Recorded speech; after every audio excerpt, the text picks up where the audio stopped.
Hi, my name is Dr. Rachel Popelka. I'm a doctor of physical therapy and owner of Popelka Health Consulting and Wellness, and this is my therapy dog, Odin.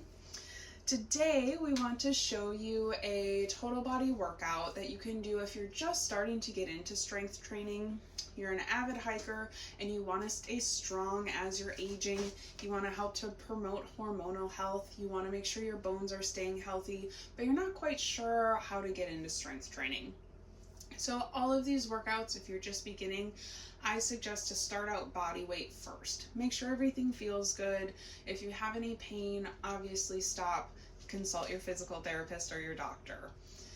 Then you can add weight to any of these movements. You can use your traditional gym equipment like barbells, dumbbells, kettlebells. But today, in the spirit of keeping things accessible, I'm going to use something that you probably already own, your hiking backpack. I just put my bear box into the backpack and filled it with random food that I had in my cupboard until I hit about 50 pounds in my pack. And again, you can make that however heavy is for you so that you're feeling fatigued and feeling like you're getting a good workout. So the first exercise we're going to start with is a squat. Can you get out of the way, please? Thank you. All right, so to have good squat form, you want to have your feet underneath your hips or a little bit wider. Again, that'll kind of depend on your body shape. You want to find a comfortable place about hip width apart. To engage everything correctly, you want to think about screwing, right, their feet outward, kind of rotating those legs slightly outward. You want to engage the core, right, thinking about bringing everything in, but you don't want to hold your breath while you're doing this. So then you're going to push your hips backwards, right? Come down to about 90 degrees, making sure that your knees aren't going too far over your toes. And then you're going to come back up. I'll show you that from the side. So you're going to be here, rotating out, core is tight, looking up. I'm going back, right? So the big thing with the squat is driving back and coming back up. So now for me, I've been squatting for a while, so body weight is a good warm-up, but it doesn't really give me a lot of strength. So I'm going to put my backpack on here. Like I said, usually I do these at the gym with a barbell, but the backpack works great. So we're going to go through. When you're doing strength training, when you're first getting into it, I recommend sets of 10. As you're getting more used to a movement, you're going to go into sets closer to 6 to 8, and you always want your last 2 reps to be difficult, but still being able to maintain that good form. So if you're getting to the point where just to get up, you're bending the knees in, kind of doing the tripod, you're really arching your back, right, making compensations, then we're not having a good clean movement. We're not targeting the muscles we're wanting to. That's the point where you want to be done. So that's the squat. If you're doing this video with me, go ahead and pause the video. I recommend doing 3 to 4 sets of, like I said, if you're beginning, start with 10. If you're a little bit more advanced, you want to be doing about 6 to 8 of these. So the next exercise we're going to do, I'm going to demonstrate all of these with and without the backpack,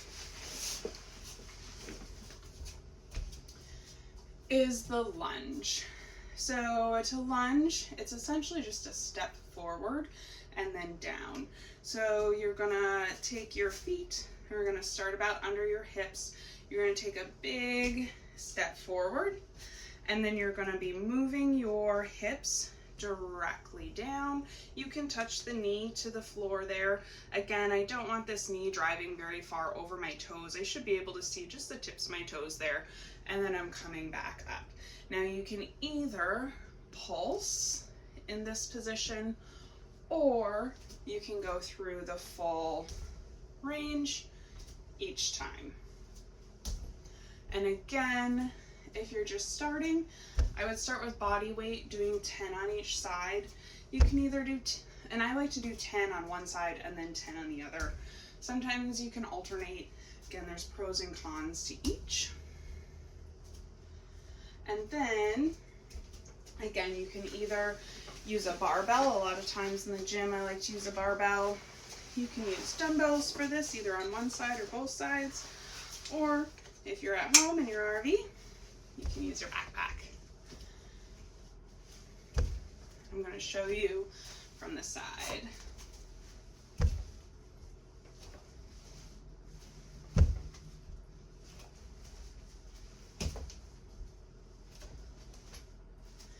So again, go ahead and pause the video, and you would go ahead and finish about 4 sets of 6 to 10, depending upon where you are with this exercise. So the next exercise, I'm just going to keep my backpack on for this one.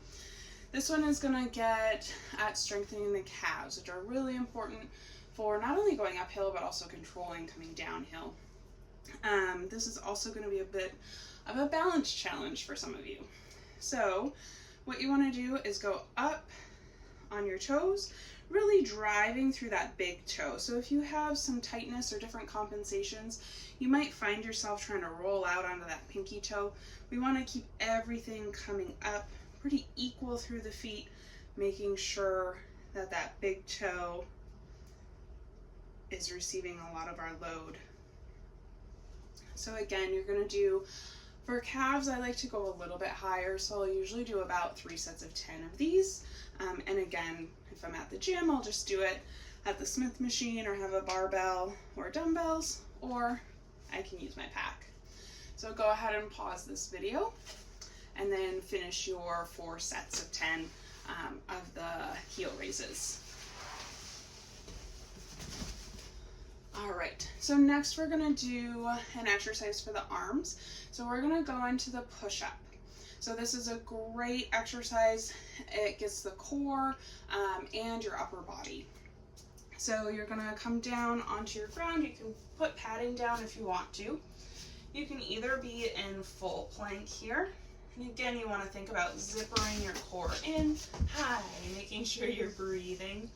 And then you're gonna come down and up. Now, if you're a beginner, you can always go on your knees, and that's totally a-okay. And again, I'll show you this from the side. So you're gonna be here, down, and up, or here.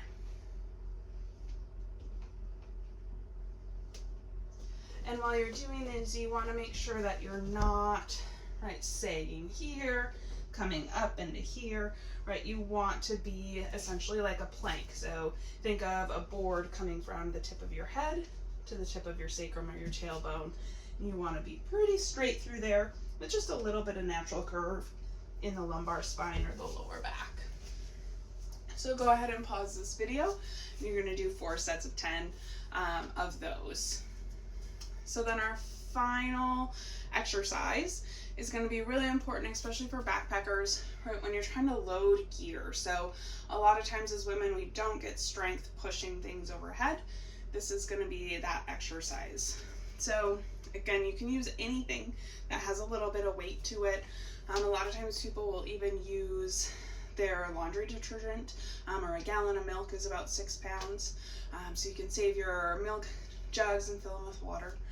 And we're just going to be doing the overhead press. So if you're holding 2 separate things, you're just going to be pressing up overhead. Again, body weight isn't really going to be challenging enough for this. You really are going to need to hold something in your hands. I'm going to use my pack since that's what I've been using. So I'm going to start with it nice and close, right? I'm going to come to the chest and I'm going to press up overhead. The big thing is I want to maintain that neutral spine, right? I don't want to be here or here, right? Just staying nice and straight. Shoulder blades tucked down the back and just lifting overhead. So you can go ahead and pause the video and do your 4 sets of 6 to 10 of your overhead press. And then that's your workout. Right, so it should take you about a half hour to 45 minutes depending upon how long you're resting in between each set. You want to feel sore after your workouts in the muscles that you've been targeting for about 24 to 72 hours. You should feel a mild to moderate soreness. That's how you know you're in the sweet spot of targeting the muscles, getting that muscle hypertrophy or muscle growth without overdoing it and injuring yourself. If you have any questions, leave them down below in the comments. Please, please, please make sure you like, comment, subscribe. It helps the algorithm get this video out to more women out there. And I just want to try and get as many women as strong as possible. Thanks.